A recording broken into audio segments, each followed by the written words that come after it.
अस्सलाम वालेकुम स्टूडेंट्स, उम्मीद आप खैर खैरियत से होंगे। बच्चों बिस्मिल्लाह पढ़ लें, दुरूद शरीफ पढ़ लें, फिर हम आगाज़ करते हैं। बिस्मिल्लाहिर्रहमानिर्रहीम। अल्लाहुम्मा सल्ली अला मुहम्मदिन व अला आलि मुहम्मदिन कमा सल्लैता अला इब्राहीम व अला आलि इब्राहीम इन्नका हमीदुम मजीद। अल्लाहुम्मा बारिक अला मुहम्मदिन व अला आलि मुहम्मदिन कमा बारकता अला इब्राहीम व अला आलि इब्राहीम इन्नका हमीदुम मजीद। रब्बि इश्रह ली सदरी व यस्सिर ली अमरी वहलुल उक़दतम मिन लिसानी यफ़क़हू क़ौली। रब्बि ज़िदनी इल्मा रब्बि यस्सिर व ला तुअस्सिर व तम्मिम बिल खैर। बच्चों, प्रोसेस कॉस्टिंग का आगाज़ करते हैं हम। और प्रोसेस कॉस्टिंग की अहमियत ये है कि हमारे इस ग्रिड के अंदर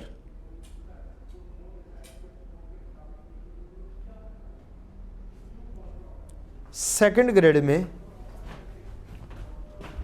दो ही मेन टॉपिक हैं। एक है प्रोसेस कॉस्टिंग और दूसरा है वेरिएंस। ये दो मेन टॉपिक्स हैं। तीसरा टारगेट कॉस्टिंग और चौथा इनबिल्ट कॉस्ट फ्लो का एक टॉपिक। कॉस्ट फ्लो की जनरल एंट्रीज आपको आनी चाहिए और उसका एक चार्ट आप कह सकते हैं वो ज़हन में होना चाहिए। इंटरलॉकिंग और इंटीग्रेटेड सिस्टम का बस पता होना चाहिए आपको। हिस्ट्री के अंदर अरसा दराज हो गया नहीं आया वो क्वेश्चन और स्टिल चांसेस काफ़ी कम ही हैं, लेकिन एग्जामिनर का कुछ पता नहीं है, 5-7 मार्क्स का उठाकर दे दे। तो कम से कम आपको इस हद तक पता होना चाहिए कि अगर क्वेश्चन आ जाए तो आप उसमें से मोर देन 50, 60, 70% मार्क्स लेने के काबिल हो। इतनी एंट्रीज आनी चाहिए आप। प्रोसेस कॉस्टिंग हिस्टोरिकली और इस ग्रिड के हिसाब से ऐसा टॉपिक है कि हमेशा मस्ट क्वेश्चन है। यह हो नहीं सकता कि प्रोसेस कॉस्टिंग के अलावा वो पेपर बना दे। देयर इज चांसेस कि वो प्रोसेस और वेरिएंस को इकट्ठा कर दे और एक 20 मार्क्स का बड़ा क्वेश्चन बनाए और कोई 5-7 मार्क्स मजीद टारगेट कॉस्टिंग में से या कॉस्ट फ्लो में से पूरा कर ले। देयर इज चांसेस कि प्रोसेस कॉस्टिंग को वो किसी और टॉपिक में जम कर दे, लाइक डिसीजन मेकिंग में ले आए या फिर कहीं और ले जाए, कहीं पे भी जा सकता है। लेकिन नॉर्मली ये देखा गया कि प्रोसेस कॉस्टिंग का या तो बाय प्रोडक्ट का क्वेश्चन आता है या फिर इसका अपना एक इंडिपेंडेंट क्वेश्चन बन रहा होता है।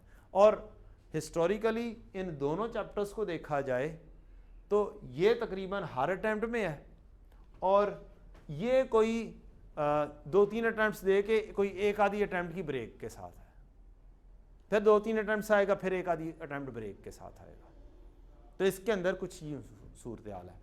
अब अगर मैं इस 20 से 30 मार्क्स के ग्रिड को देखूं तो 20 से 30 मार्क्स का ग्रिड है और ऑटम 22 में उसने दोनों बड़े क्वेश्चन दे दिए हैं। 2 बड़े क्वेश्चन, 3 बड़े क्वेश्चन आने, उनमें से 2 बड़े क्वेश्चन एक प्रोसेस का था, एक वेरिएंस का था, एक डिसीजन मेकिंग का था। बाकी सारे शॉर्ट क्वेश्चन में ले गया था। मेरा नहीं ख्याल कि वो इस दफा आपको 2 बड़े क्वेश्चन इस ग्रिड में से रख के देगा। मेरे ख्याल में प्रोसेस कॉस्टिंग का एक बिग क्वेश्चन होगा लाइक 15-17 मार्क्स का और वेरिएंस में से 8-10 मार्क्स का क्वेश्चन। तो वो इस तरीके से वो मेरे नज़दीक जाएगा। अब प्रोसेस कॉस्टिंग के अंदर एक अच्छी खासी वैरायटी है, उसके लिए इंशाल्लाह रिवीजन में थोड़ी सी फास्ट वे आउट में करूँगा, कुछ चीज़ें ज़्यादा डिस्कस होंगी, फिर कुछ क्वेश्चन यहाँ पर बोर्ड पे भी होंगे। बिल्कुल स्टार्टिंग पॉइंट के ऊपर अगर हम आए तो कॉस्ट पर यूनिट निकालने के लिए हमारा फार्मूला है process cost divide by expected output. और प्रोसेस कॉस्ट में direct material, direct labour, variable FOH, fixed FOH, absorb, ये सारी चीज़ें आ जाएंगी। हम एक अदद WIP का अगर अकाउंट देखें तो इसके अंदर डायरेक्ट मटेरियल होगा, direct labour, variable FOH, fixed FOH, absorbed आ जाएगा। तो ये सारी चीज़ें क्या है, ये प्रोसेस कॉस्ट की पार्ट है। अब इसके अंदर मजीद वैरायटी आएगी। इसके अंदर ओपनिंग WIP भी आ सकता है, क्लोजिंग WIP भी आ सकता है। इसके अंदर नॉर्मल लॉस आएगा, एबनॉर्मल लॉस आएगा, एबनॉर्मल गेन आ सकता है इस साइड पर। बाय प्रोडक्ट और मेन प्रोडक्ट्स की कहानी आ जाए तो अल्फा बीटा 2 प्रोडक्ट्स हो जाएंगी और एक बाय प्रोडक्ट हो जाएगी। तो ये इसकी क्या है, वैरायटी है। लेकिन अगर टू स्टार्ट विद किया जाए तो स्टार्ट विद में ये चीज़ें नहीं है, सिर्फ ये 3-4 चीज़ें हैं कि ये प्रोसेस कॉस्ट है। आगे आगे सारी चीज़ें अभी डिस्कस होंगी। अच्छा, अब एक्सपेक्टेड आउटपुट होगी input minus normal loss, input minus normal loss, expected output.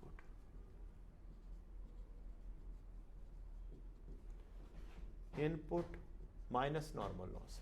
अगर बाय प्रोडक्ट आ जाएगी और उसके अंदर एक साइंस देखनी पड़ेगी कि बाय प्रोडक्ट की जो स्क्रैप वैल्यू है, अगर तो वो आपकी यहां पर आ रही हुई प्रोसेस काउंट के अंदर हिट हुई तो फिर तो वो माइनस होगी, नहीं तो नहीं होगी।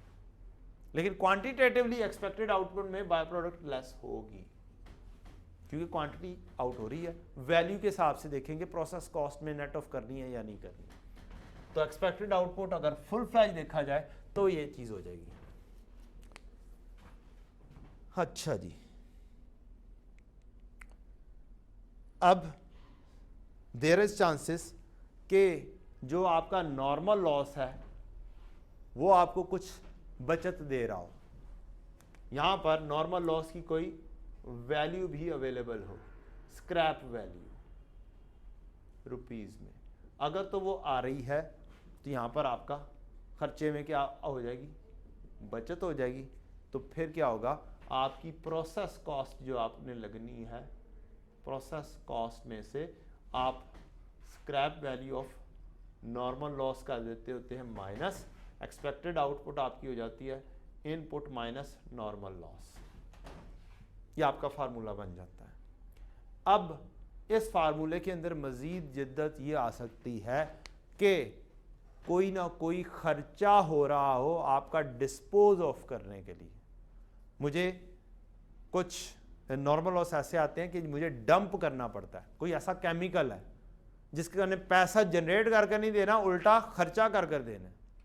तो फिर क्या होगा, उसका खर्चे को कॉस्ट को मैं क्या कर दूंगा, cost of disposal of normal loss ही लेना है, वो एड अप कर लेना।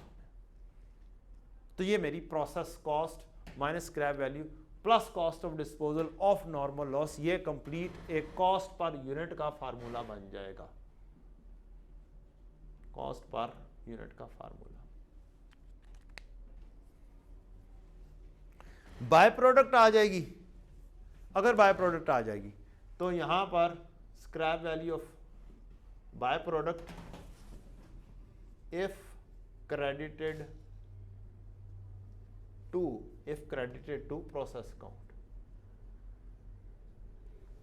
वो भी लेस हो जाएगी और यहां से बाय प्रोडक्ट की क्वांटिटी भी लेस हो जाएगी बॉटम से।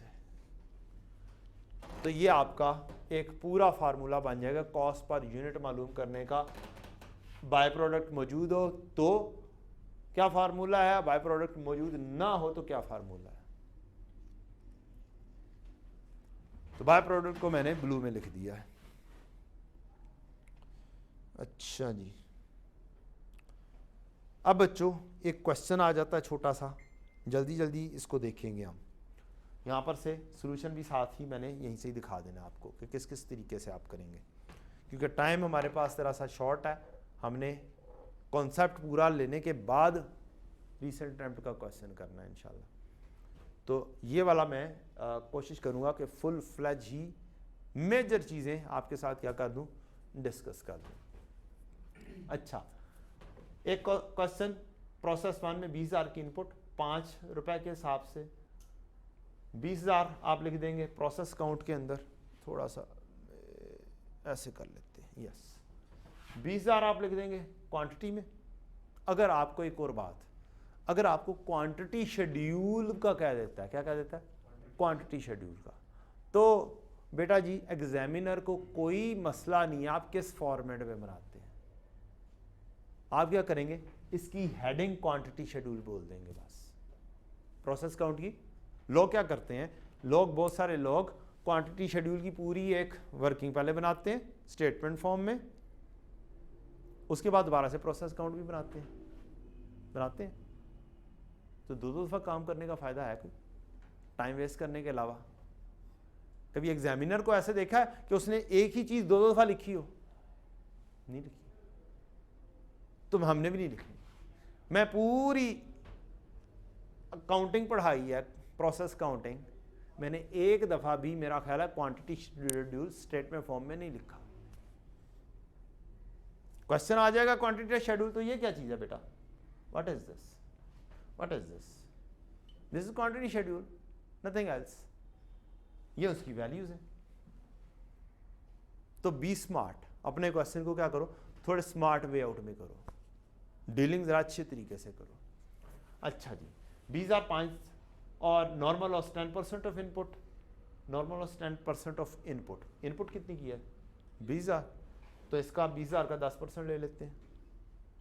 ठीक, मजीद आगे जाके कहानी देखते हैं कि इनपुट की आगे कहानियां क्या क्या कुछ पॉसिबल हो सकती हैं, क्या वो क्या देता है, इंस्पेक्शन क्या क्या कुछ आती है। तो पहले जरा बेसिक लेवल, फिर सारी बातें इंशाल्लाह।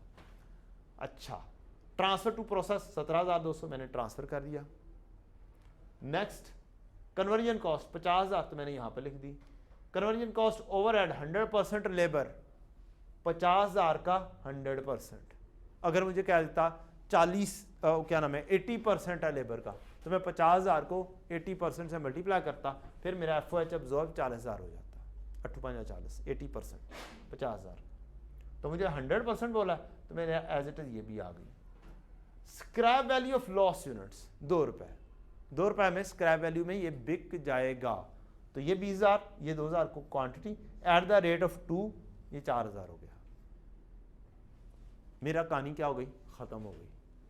मैंने जो क्वांटिटी रेडीली अवेलेबल डाटा था, पहले सबसे पहले मैंने क्वांटिटी के ऊपर काम किया।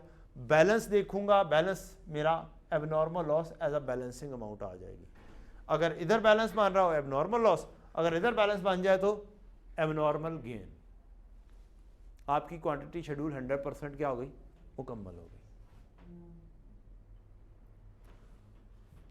नेक्स्ट, अगला स्टेप है हमारा कि हमें अब वैल्यू मालूम करनी है, कॉस्ट पर यूनिट लगाना है, फिनिश गुड को वैल्यू करना है, एबनॉर्मल लॉस को वैल्यू करना है। तो फिर क्या होगे?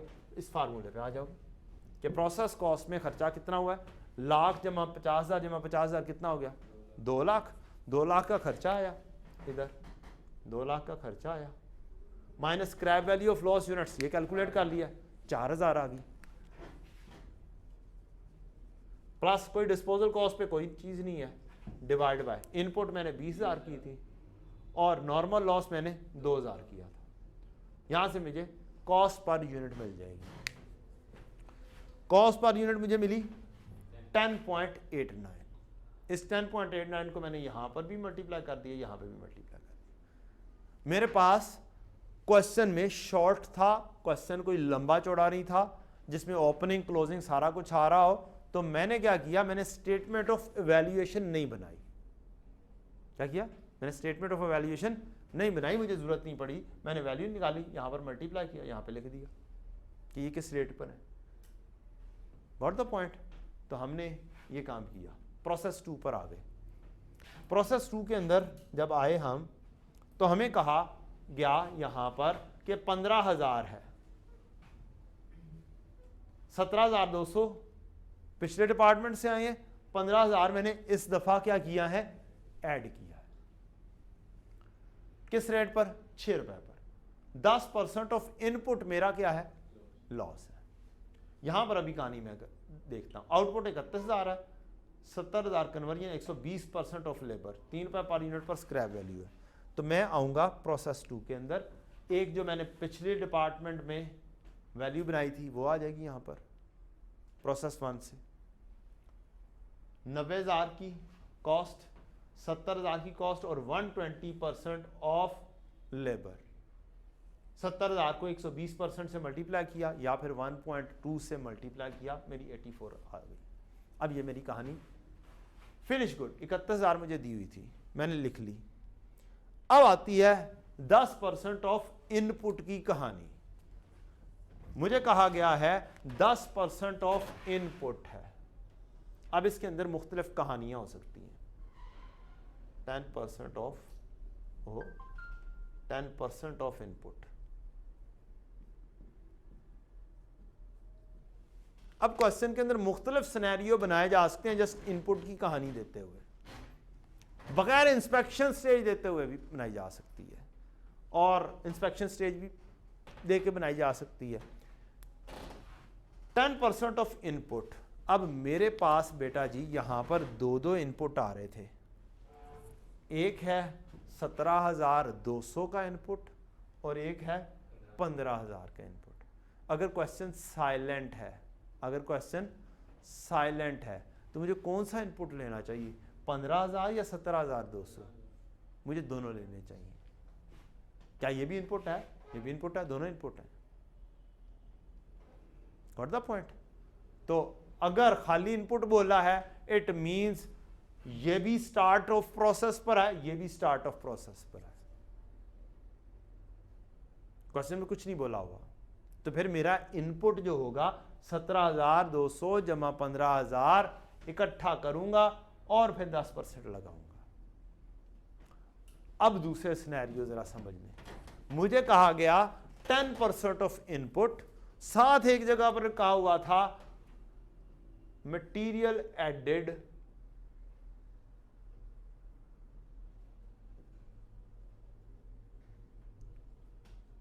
After inspection.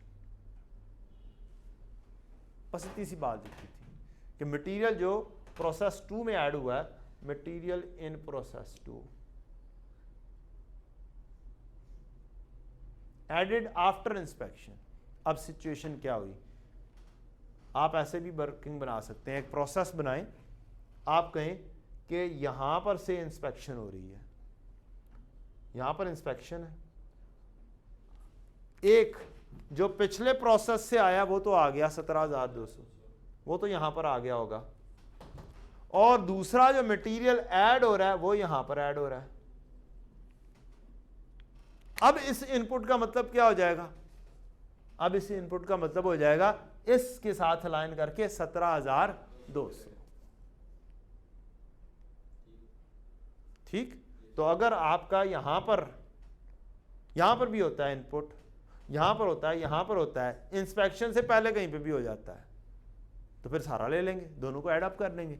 अगर इसके बाद हो रहा है कहीं पे, तो फिर ये सेपरेट हो गया कि इसकी तो चेकिंग होने के बाद हुआ है, मींस लॉसेस से रिलेट नहीं कर रहा वो। फिर अब मेरी वैल्यू क्या होगी, मेरी वैल्यू फिर नॉर्मल लॉस की इक्वल टू होगा 17,200 ज़रब 10%। तो ये है जो छोटी छोटी सी कहानी आपको देखनी होती है।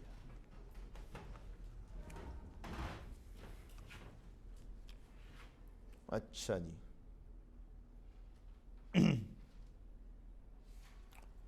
अब हम कहानी थोड़ी सी करते हैं बच्चों ओपनिंग WIP से रिलेटेड। ओपनिंग WIP एक छोटा सा क्वेश्चन है, हो सकता है आप लोगों ने भी किया हो, FIFO से भी देखेंगे, एवको से भी देखेंगे।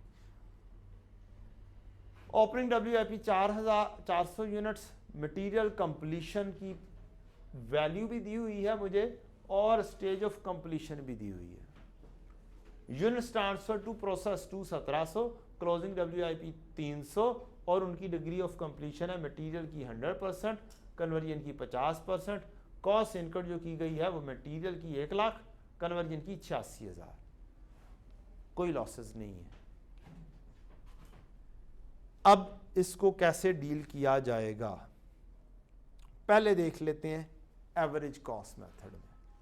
आप क्या करेंगे बेटा,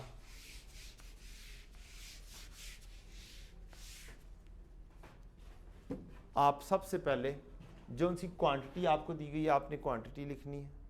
मटेरियल एडेड नहीं दिया हुआ था 1600, उसने फिनिश गुड दिया हुआ था कि 1700 है और क्लोजिंग 300 है, ये यहां पर दिया हुआ था। मुझे 1700 दिया हुआ, 300 दिया हुआ है, मुझे इनपुट क्वांटिटी कहीं पे नहीं मिली। क्या मेरे नॉर्मल लॉसेस 0 हैं? कोई लॉसेस नहीं है। इसका मतलब है डेबिट एंड क्रेडिट हमेशा बराबर होते हैं।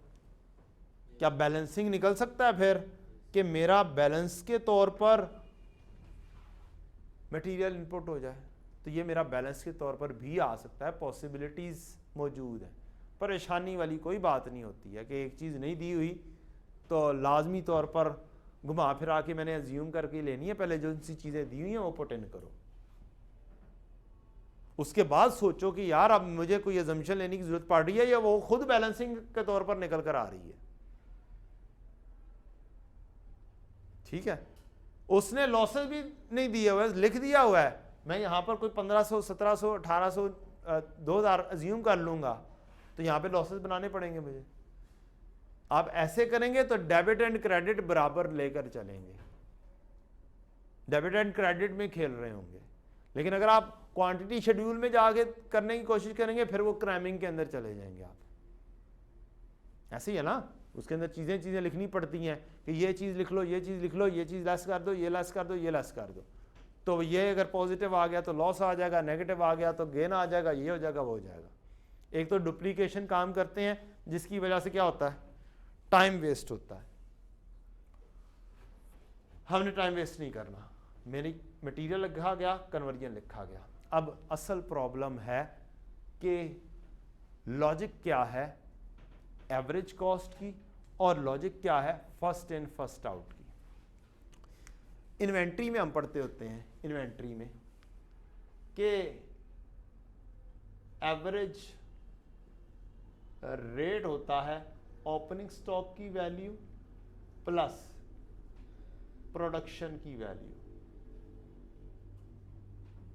डिवाइडेड बाय ओपनिंग स्टॉक की क्वांटिटी प्लस प्रोडक्शन की क्वांटिटी। क्या यही रेट बनता है? यही लॉजिक यहां पर अप्लाई हो रही है, यही लॉजिक यहां पर अप्लाई हो रही है। ओपनिंग स्टॉक की वैल्यू प्लस प्रोडक्शन की value divide by opening stock की क्वांटिटी प्रोडक्शन की क्वांटिटी। क्या मेरे पास ओपनिंग है? ओपनिंग है बेटा जी। अगर मेरे पास ओपनिंग होता ही नहीं तो कोई फाइफो एफको का कोई कॉन्सेप्ट नहीं लगता यहां पर। रीजन, ये जीरो हो जाना है, जो सी चीज प्रोडक्शन की है वही क्लोजिंग में लग जाएगी, तो कॉन्सेप्ट एवरेज कॉस्ट का आएगा ही नहीं। जो फर्स्ट इन फर्स्ट आउट का फार्मूला है, फर्स्ट इन फर्स्ट आउट का रेट, भाई जो सी चीज पहले बन रही थी वो बन के कंप्लीट हो गई होगी, एंड पर कौन सी बची होगी? वो वाली बची होगी जो इस दफा प्रोड्यूस की है। तो फिर उसके अंदर भी कौन सा फार्मूला बन जाएगा? प्रोडक्शन की वैल्यू डिवाइड बाय प्रोडक्शन की क्वांटिटी। जब यहां पर भी जीरो हो जाएगा, पीछे ये बच जाएगा, यहां पर भी वही जीरो, इधर है ही नहीं। तो अल्टीमेटली अगर ओपनिंग स्टॉक ना हो WIP का तो फिर एवको और फाइफो का कॉन्सेप्ट नहीं आता है प्रोसेस कॉस्टिंग में। लेकिन अगर ओपनिंग मौजूद है तो या तो फाइफो लगेगा या फिर एवको लगेगा। हमारा एग्जामिनर इतना अच्छा है कि वो हमें बता देता है कि कौन सी चीज़ लगानी है, लेकिन बैक एंड पे कॉन्सेप्ट मौजूद है कि कब आपको एवको लगाना है, कब आपको फाइफो लगाना है। चलते हैं वो कॉन्सेप्ट की बात कर लेते हैं। उसका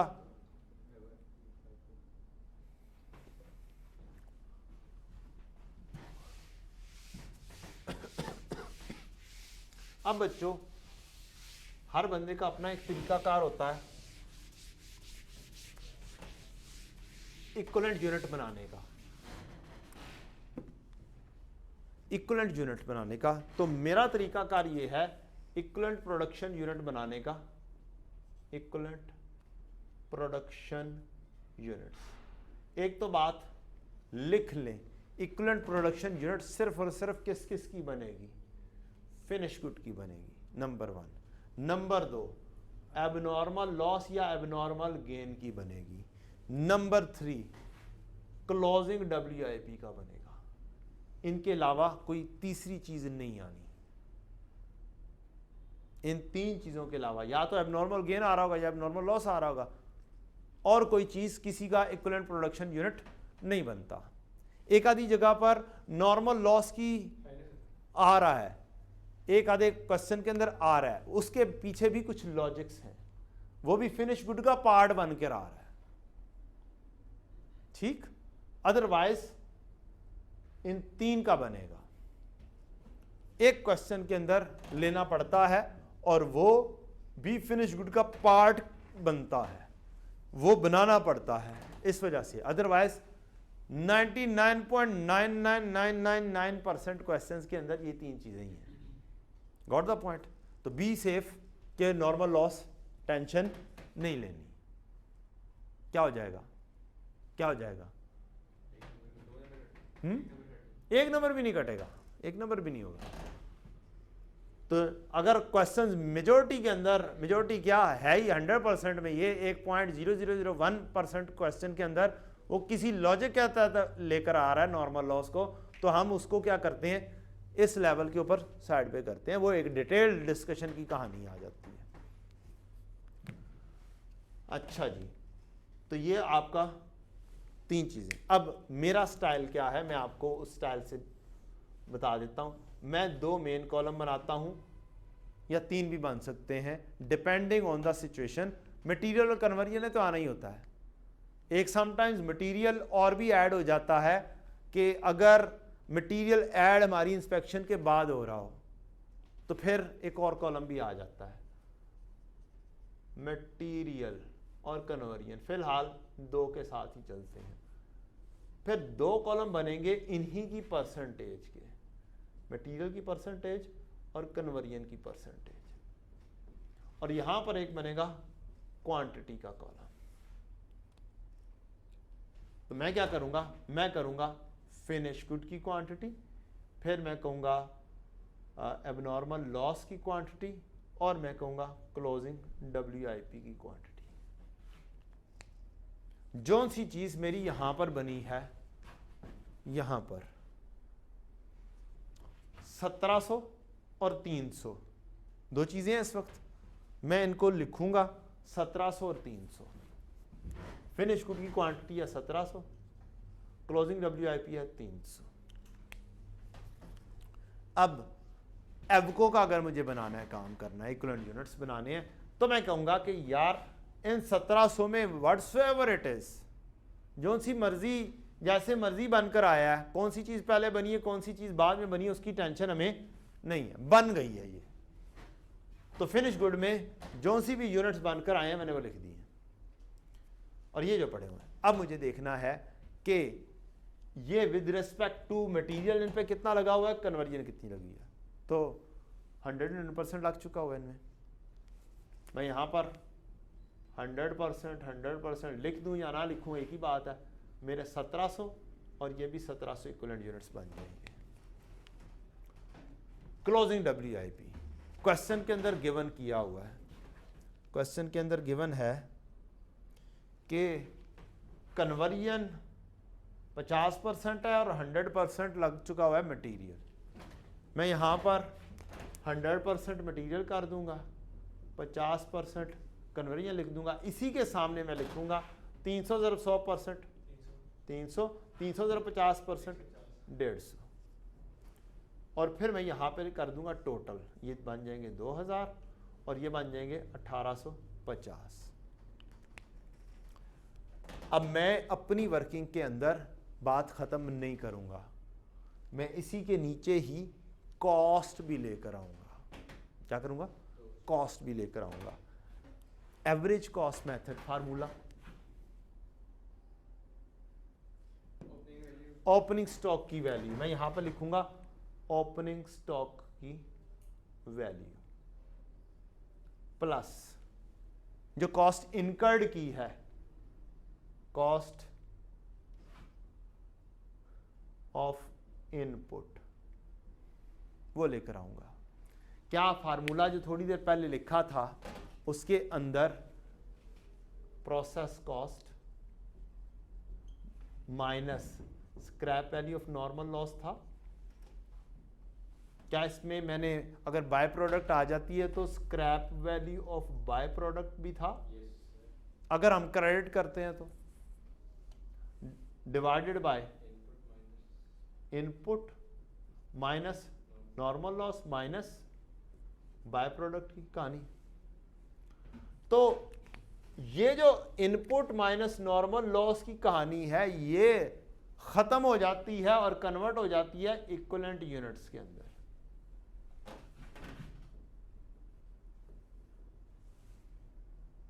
ठीक, और ऊपर वाली कहानी अभी बाकी रह जाती है। तो मैं ओपनिंग स्टॉक की वैल्यू, कॉस्ट ऑफ इनपुट की वैल्यू लेता हूं, इसमें से मैं माइनस कर दूंगा scrap value of normal loss, इसमें से मैं माइनस कर दूंगा अगर बाय प्रोडक्ट मेरे प्रोसेस काउंट को क्रेडिट हो रही होगी तो, minus scrap value of by product if credited to process count.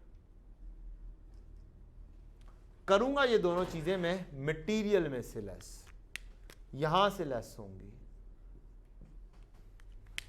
यहां पे नहीं आएगा, नॉट एप्लीकेबल आएगा। अब मैं कॉस्ट खींच कर लेकर आनी है क्वेश्चन से। कॉस्ट आ गई बच्चों मेरी, एक मुझे क्वेश्चन में दी हुई है 19,880 मटेरियल की और 3799 कन्वर्जन की, ओपनिंग की। तो मैं यहां पर लूंगा 19,880 और 3799 इनपुट मैंने की है 1,86,000, ये पिक करूंगा, 1,00,000 इधर आ जाएगी और 86,000 इधर आ जाएगी। मैं टोटल लगाऊंगा 1,19,880 और ये 86 समथिंग, पता नहीं कितना हो जाएगा। समझो, अब इधर आ जाओ, अब आपको समझ लग गई है। ये इक्विवेलेंट यूनिट्स मैंने बना दिए 1750 से 1850, 1885 ये बन गए। इसके नीचे मैंने ओपनिंग स्टॉक की वैल्यू लिखी, प्रोडक्शन की वैल्यू लिखी, स्क्रैप वैल्यू मौजूद नहीं थी, बाय प्रोडक्ट्स मौजूद नहीं थे, इस वजह से लेस नहीं हुए। अदरवाइज आपको फॉर्मेट ये याद होना चाहिए। इधर बच्चे, इधर आ रहा नजर, ठीक है। ये आपके पास कॉस्ट आ गया, कॉस्ट को डिवाइड करना इक्विवेलेंट यूनिट से, कॉस्ट पर इक्विवेलेंट यूनिट आ जाएगा। इसी तरह से इधर आ जाएगा, cost divide by equivalent units, cost per equivalent unit. अब वैल्यूएशन बनानी है। वैल्यूएशन कैसे आप बनाएंगे? वैल्यूएशन करने के लिए फिनिश गुड की वैल्यू, इधर से ही आ जाता हूँ, वैल्यू निकल आएगी मेरे पास 59.9 एंड 48.5, 59.9, 59.9 एंड 48.54। अब बेटा जी बड़ा ही आसान तरीका है फिनिश गुड की वैल्यू करने का। इधर से ये इसके इक्विवेलेंट यूनिट्स उठाओ, ये आपकी आ गई क्वांटिटी, और इधर से रेट उठाओ, ये आपका आ गया रेट। हर चीज में ये काम करना है। इधर से उठाओ क्वांटिटी, इधर से उठाओ रेट। तो 1700 आप कॉमन भी ले सकते हैं और इन दोनों को जमा कर लें। अगर ये दोनों सेम हो तो इन दोनों को सम अप कर लें। दैट इज द पॉसिबिलिटी, ये पॉसिबिलिटी जरूर है।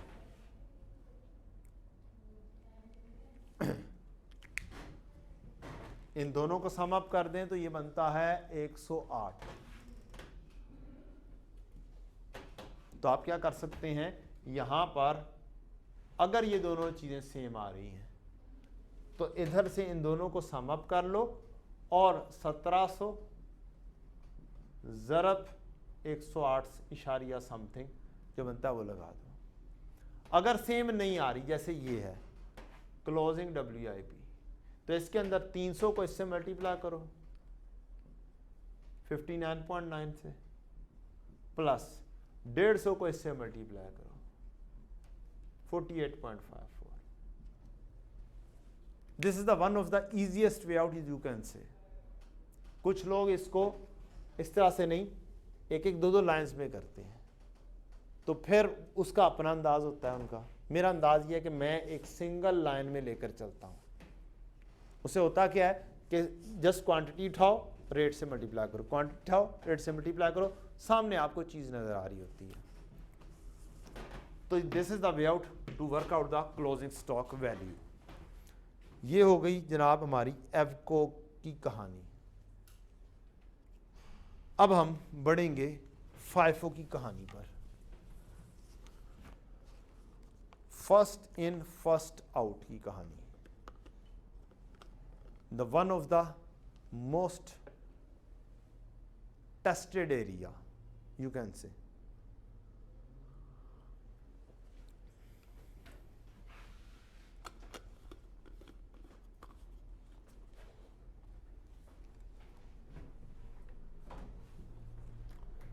अब बच्चों फाइफो का काम कैसे करना है?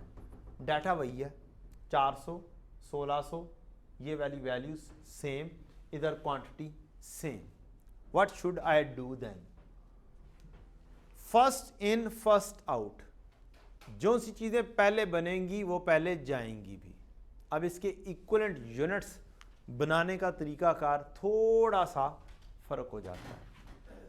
इसके लिए आप लोग लिखें अपने लिए कि आपने कैसे करना है. एक चीज करनी है आपने, फॉर्मेट यही रहेगा, आपने सिर्फ और सिर्फ करंट मंथ की वैल्यूज लेनी है, करंट मंथ का क्वांटिटी लेनी है.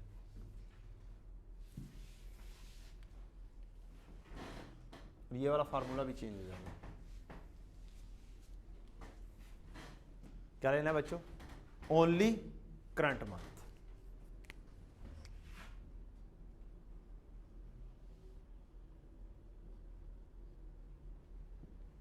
वो क्यों? वो इसलिए कि ये जो चीजें बनी हैं, किधर गई? गायब हो गई भाई. आई है कि नहीं आई? देखना शहजादे क्या किया आपने? ये क्या किया?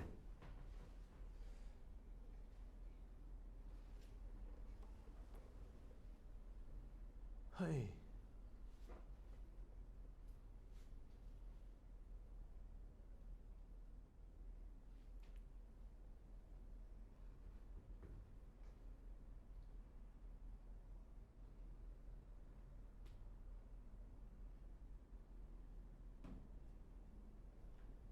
क्या बात है, छा गए आप तो. अच्छा जी. अब बच्चों फाइफो में जो तरीकाकार है वो ये है कि आपने सिर्फ करंट मंथ की वर्किंग करनी है. रीज़न उसकी ये है, ये जो पिछली कॉस्ट है ये सिर्फ और सिर्फ बिलोंग करनी है फिनिश गुड के लिए, एंड नथिंग एल्स, और किसी को नहीं बिलोंग करती. क्या ये वाली कॉस्ट इधर आने के चांसेस हैं? क्लोजिंग WIP को रेट लगाने के चांसेस है? नहीं. फर्स्ट इन फर्स्ट आउट में इसकी कॉस्ट सिर्फ और सिर्फ इसको जाएगी. ये वाली कॉस्ट से इधर कोई चीज आ रही होगी, जो चीज नई बनेगी वो वाली वैल्यू यहां पर जाएगी. इस वजह से हम इसकी कॉस्ट को क्या कर देते हैं? सेपरेट कर देते हैं. Only with respect to finish good कर देते हैं कि ये सिर्फ फिनिश गुड को जानी है. तो इक्विवेलेंट यूनिट्स बनाते हुए हम ये तस्वर करते हैं कि ये 1700 यूनिट्स जो बने हैं, इनमें 400 ओपनिंग के हैं और बाकी 1300 क्या हैं? न्यू बने हैं, ऐड हुए थे. और इन पर क्या मटेरियल 100% लग चुका हुआ है? लग चुका हुआ है. इन पर क्या कन्वर्जन 25% लग चुकी हुई है? जी लग चुकी हुई है.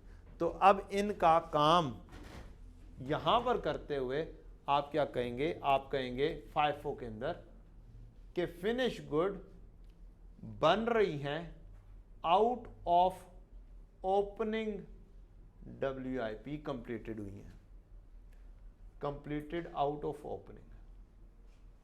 और दूसरे completed start and completed this month.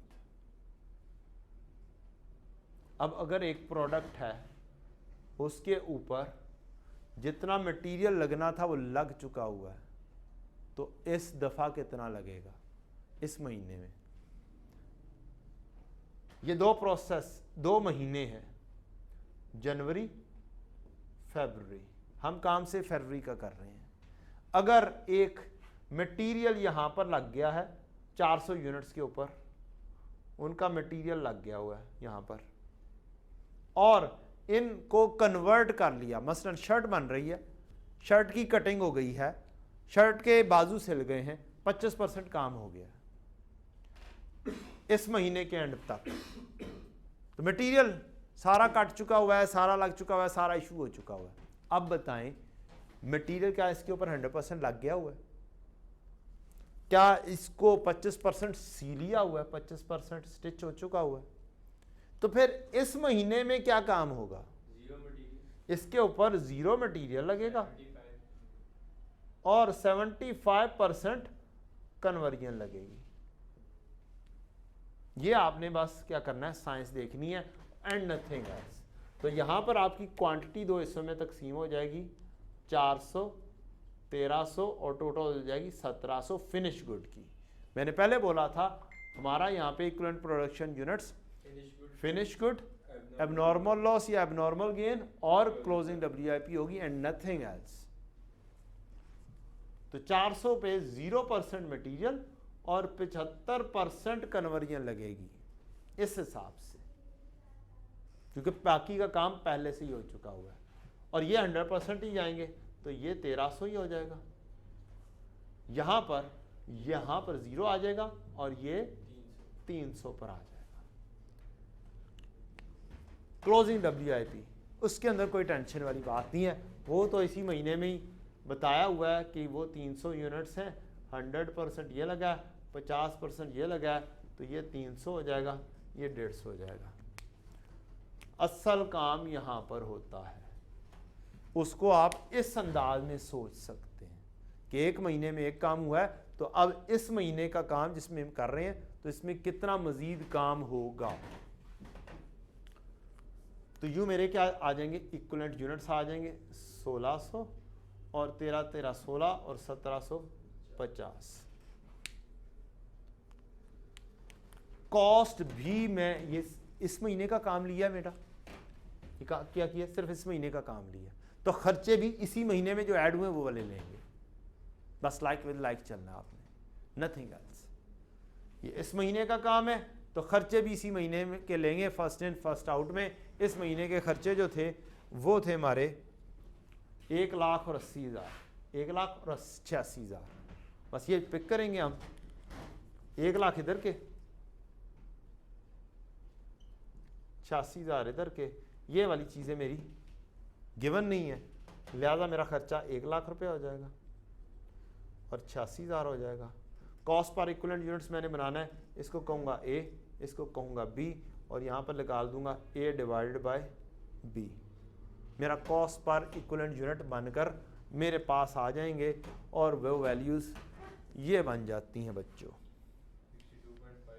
62.5 and 49.14।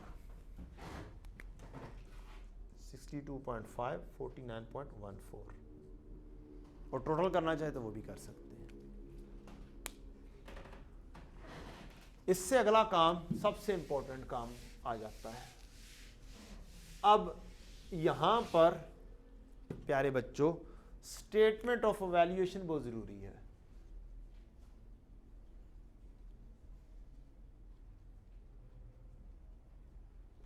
खास तौर पे फिनिश गुड की,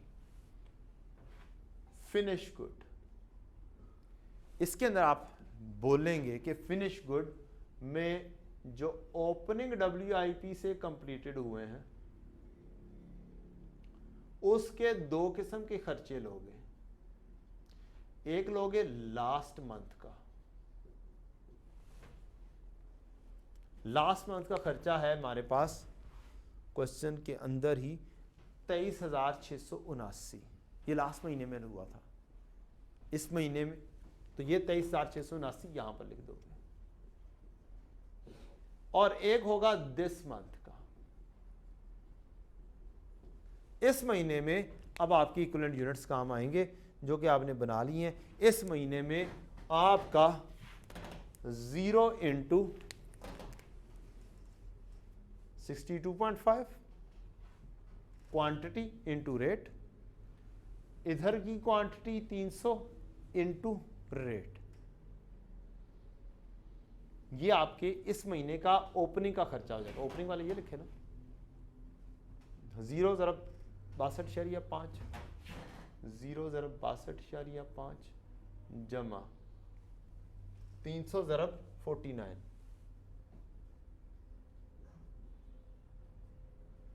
ये आपका खर्चा बन जाएगा इस तरीके से। और इस महीने का आप टोटल बना के बस लिख देंगे। कितना आ गया जी? 14742 या 14743, 14742। और फिर आप आएंगे ऐसी फिनिश गुड जो स्टार्ट भी हुई है एंड कंप्लीटेड भी हुई है। इसका शॉर्टकट लगा दो कि 1300 यूनिट्स थे और इन दोनों को रेट्स को इकट्ठा करो और एक नया रेट बना दो। वो बन जाएगा खैर से 62 प्लस 49.153, 62.5 प्लस 49.14, इन दोनों को जमा कर दिया, मल्टीप्लाई बाय 1300 कर दिया, वैल्यू आपकी 145 136 आ जाएगी। तो this is how you will make the finished good value.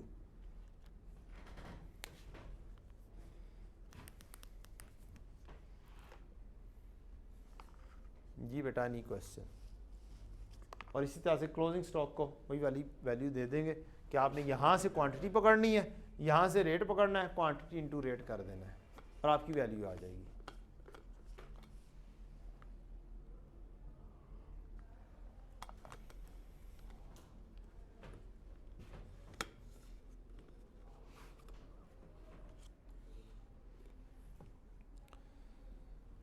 अब एक बात कि कहाँ पर FIFO यूज होना है, कहाँ पर FIFO यूज होना है। क्यों बेटा जी? नहीं, ओपनिंग मौजूद है, एक ही क्वेश्चन में मैंने दोनों अप्लाई करके बताए हैं। कहाँ पर मैंने कौन सी चीज को यूज किया है? दोनों को, ओपनिंग तो दोनों में यूज किया, FIFO में यूज किया, FIFO में यूज किया। बेटा जी मैंने FIFO के अंदर फर्स्ट इन फर्स्ट आउट में मैंने इसकी परसेंटेज को यूज किया है। परसेंटेज यहां ये कैसे बनी है? पिछली परसेंटेज देख के, इसमें मुझे वैल्यू की ज़रूरत नहीं पड़ी, मैंने वैल्यू की बाइफर्केशन की ज़रूरत नहीं पड़ी कि मटेरियल की कितनी है और क्या नाम है कन्वर्जन की कितनी है। लेकिन एवको में मैंने अमाउंट को यूज़ किया है, उसके अंदर मुझे परसेंटेज की ज़रूरत नहीं पड़ी। ये देखें जी, मैंने पहले FIFO आपको करवाया, FIFO करवाया, इसके अंदर मैंने क्या किया था? ओपनिंग स्टॉक की वैल्यू को यूज किया था cost per equivalent unit, cost बनाने के लिए। यहां पे फार्मूला लिखा था ओपनिंग प्लस इनपुट, तो मैंने यहां पर वैल्यूज को यूज किया था मटेरियल की और कन्वर्जन की। तो अगर क्वेश्चन के अंदर मुझे दे दे कुछ ऐसा कि मुझे ना लिख कर दिया हो, वैसे तो एग्जामिनर बहुत अच्छा है, वो लिख कर देता है कि मैंने FIFO यूज़ करना है या एवको यूज़ करना है, लेकिन अगर नहीं देता तो फिर किस तरीके से देखोगे? क्योंकि ओपनिंग के अंदर तो लगना ही लगना है। फिर देखोगे क्वेश्चन के अंदर आपको ओपनिंग की बाइफर्केशन ऑफ अमाउंट दी हुई है, इससे याद कर लो, एवको अमाउंट, FIFO F और इसका P, ये भी मिलता जुलती चीज़ है। जुगाड़ कोई बंदा कोई जुगाड़ बना लेता है ना, वो एक ज़माने में मैं पढ़ा रहा था, बच्चे कहते हैं कि सर ये याद नहीं रहता, तो मैंने कहा यार अच्छा, मैं ऐसे ही सोचते हुए मैंने लिखा, तो ये जुगाड़ बन गई। इसको कहते हैं जुगाड़, याद करने की जुगाड़। कोई रिलेशन बंदे के जहन में रह जाता है, ठीक है, कॉन्सेप्ट हमने पहले आपको बता दी है, तो ये जुगाड़ भी है एक। अच्छा जी, ये मैंने जुगाड़ लिख के रख ली हुई है, बाइफर्केशन क्या चाहिए।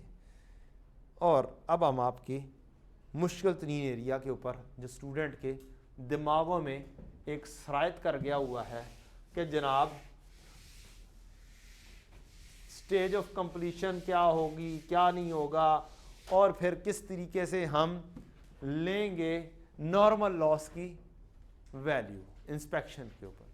हालांकि इतनी मुश्किल चीज़ नहीं है, लेकिन अक्सर क्वेश्चंस के अंदर बच्चे क्या होते हैं, फंस जाते हैं कि मैंने क्या चीज़ लेनी है, क्या चीज़ नहीं लेनी है। तो 4 सिनेरियो बन सकते हैं बेटा, 4 सिनेरियो के अलावा नहीं बन सकता। हमारे पास ओपनिंग WIP एक आ रही थी क्वांटिटी, कुछ मैंने इनपुट किया, कुछ मेरे पास क्लोजिंग में पड़ा हुआ था। क्लोजिंग में कहाँ से पड़ा होगा? 99.99% चांसेस है ना कि ये इनपुट में से ही पड़ा होगा। क्यों जी? 99.99% चांसेस, मैं 100% नहीं बोलता, समटाइम्स एक्सेप्शन आ जाती है कूद के। अब ये आपको स्टेजेस दी हुई हैं कि ये यार इतने % कंप्लीट थी, ये इतने % कंप्लीटेड था। एक तो मैंने फार्मूला बनाया हुआ है ये वाला, एक मैं आपको एक और तरीका सिखाने लगा हूं, ये बाद में डिस्कस करूंगा ये फार्मूला क्या है। पहले जरा ये काम है, 4 सिचुएशन है, 4 सिचुएशन को देख लेते हैं। बेटा एक चीज याद रखो कि पेपर में आप जैसे मर्जी चीज को फाइंड कर दो, एग्जामिनर को ये मसला नहीं है कि आपने कैसे फाइंड किया है।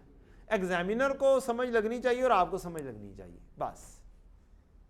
एग्जामिनर को आप कन्वे कर दो और आप इस अंदाज में लिख दो कि वो कन्वे हो जाए, आपको खुद भी समझ लग जाए। तो एक अंदाज है कि आप जो है ना इस अंदाज में काम कर लो कि यार ये एक प्रोसेस है, ठीक, इंस्पेक्शन कहाँ पे हो रही है? 70% पर। तो यानी कि इसका मतलब है ये आपकी इंस्पेक्शन की जगह हो गई 70%। अब आओ ओपनिंग को देखो, ओपनिंग कहाँ पर मौजूद है? जब आपने ये वाला महीना शुरू किया, ये वाला महीना है, इससे पिछला एक महीना है, ठीक। जब पिछला महीना खत्म हुआ तो ये वाला ओपनिंग जो था 50% कंप्लीटेड था। कितना था? 50%। इसका मतलब है ये 5000 यहां पर पड़ा हुआ था 50% पर।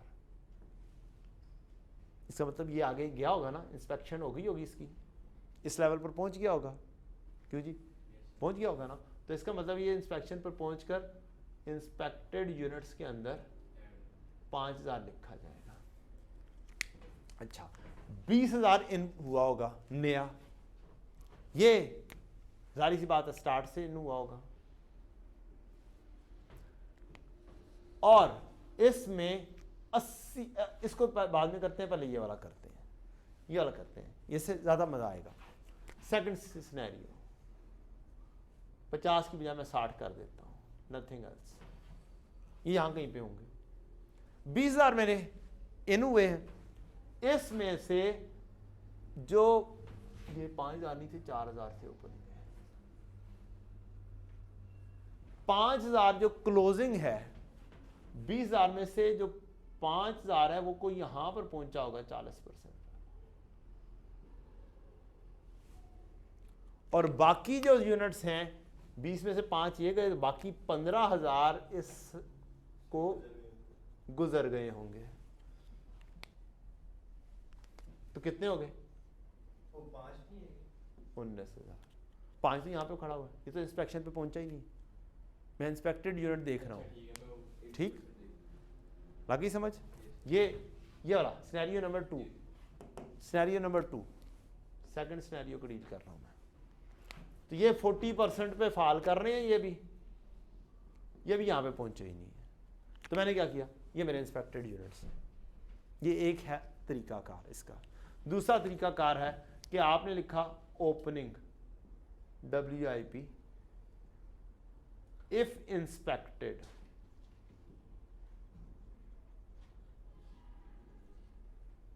$4000 इस दफा इंस्पेक्ट हुए। इनपुट लिखा 20,000। क्या मैंने 20,000 का 5,000 निकाल दिया? कब निकाला है? जब वो इससे पहले हो। तब मैं क्या करूंगा, यहां पर 5,000 माइनस करूंगा closing WIP if not inspected, ये लेस तब करूंगा if closing WIP if not inspected.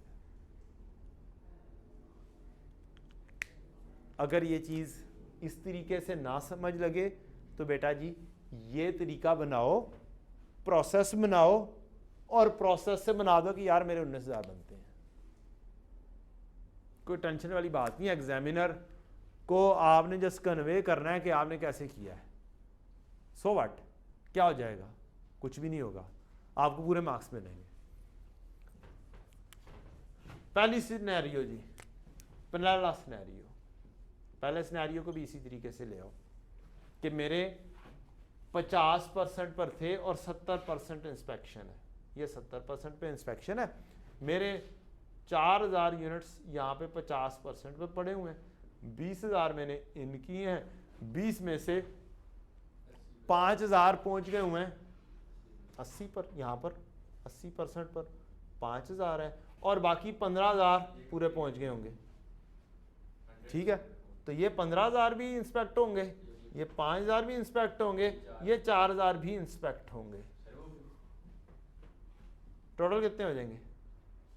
24,000 inspect हो जाएंगे। ये ओपनिंग का दोबारा चाहिए। ओपनिंग कितने परसेंट पे था? 50% पे था। तो ये या आगे बढ़ेगा? बढ़ेगा ना। इस महीने में पहले तो इसने सबसे पहले आगे बढ़ना है। ठीक है, तो ये तरीकाकार है, मेरे ख्याल में ये सबसे आसान और लॉजिकल तरीकाकार है, जेन्युइनली कॉन्सेप्चुअल तरीकाकार है। ठीक, बुक के अंदर ये चीज़ें ज़रा सी बनानी ज़रा सी मुश्किल होती हैं, इसलिए मैंने बुक के अंदर ये वाला तरीकाकार नहीं डाला हुआ। बुक में मैंने ये वाला तरीकाकार डाल दिया हुआ है। ठीक है, लेकिन मैं जब पढ़ाता हूँ तो मैं दोनों चीज़ें पढ़ा देता हूँ। बेटा आप इस तरीके से भी कर सकते हो, समझाता हूँ मैं इस तरीके से समझाता हूँ। कोशिश ये होती है कि मैं ऐसे समझाऊँ कि बेटा आप ये प्रोसेस कर रहे हो, आप ऐसे आगे बढ़ोगे और इंस्पेक्ट कर लोगे। बोला तो बात है कोई स्टूडेंट ऑप्ट करे या ना करे। इसको लोग समझते हैं कि यार ये वर्किंग पॉसिबल नहीं है पेपर में हम कैसे बनाएं? बेटा बनाओ, क्या मसला हो जाएगा? कोई फर्क पड़ जाएगा? कोई फर्क नहीं पड़ना। एग्जामिनर को चाहिए वर्किंग और सही वाली वर्किंग। एग्जामिनर तो इतनी चुन्नी मुन्नी सी वर्किंग करके खत्म कर देता है कहानी। अगर वो ठीक होगी तो क्या उसके मार्क्स नहीं मिलेंगे? मिलेंगे। अगर आपको दिमागों में एक इस तरीके से चीज बैठती है, ऐसे बैठा लो। दिमाग में ऐसे चीज बैठती है, ऐसे बैठा लो। दिमाग में कोई और फार्मूला आप बना लेते हो खुद अपने लिए, उससे बना लो। मैथ है और तो कुछ भी नहीं है। अनदर सिनेरियो, इसको देख लेते हैं। ओपनिंग WIP, फोर्थ सिचुएशन इधर नजर आ जाएगी मेरा ख्याल है बच्चों को।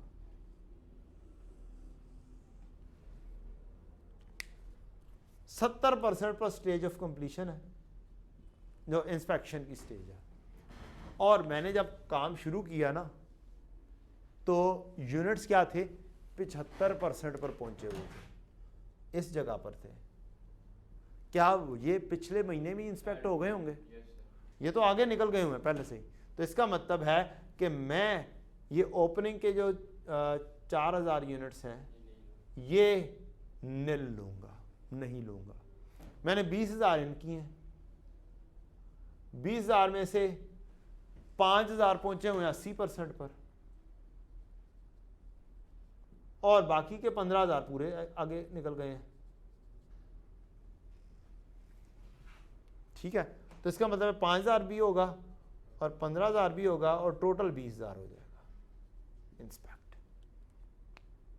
इसको अब इस अंदाज में करना चाहते हो, इस अंदाज में कर लो।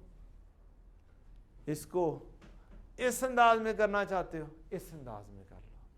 मुझे 2 अंदाज आते हैं ज़्यादा। तीसरा अंदाज ये लिखा हुआ है, to be taken if stage of inspection greater than stage of completion. हर एक जगह पे स्टेज ऑफ इंस्पेक्शन ग्रेटर हो स्टेज ऑफ इंस्पेक्शन से तो ले लो, नहीं तो ना लो। एक चीज़ का ख्याल रखना है, एक चीज़ का ख्याल रखना है। कुछ क्वेश्चंस ऐसे आते हैं जिसके अंदर आपकी जो इनपुट होती है वो ही इंस्पेक्शन के बाद होती है, मटेरियल की इनपुट।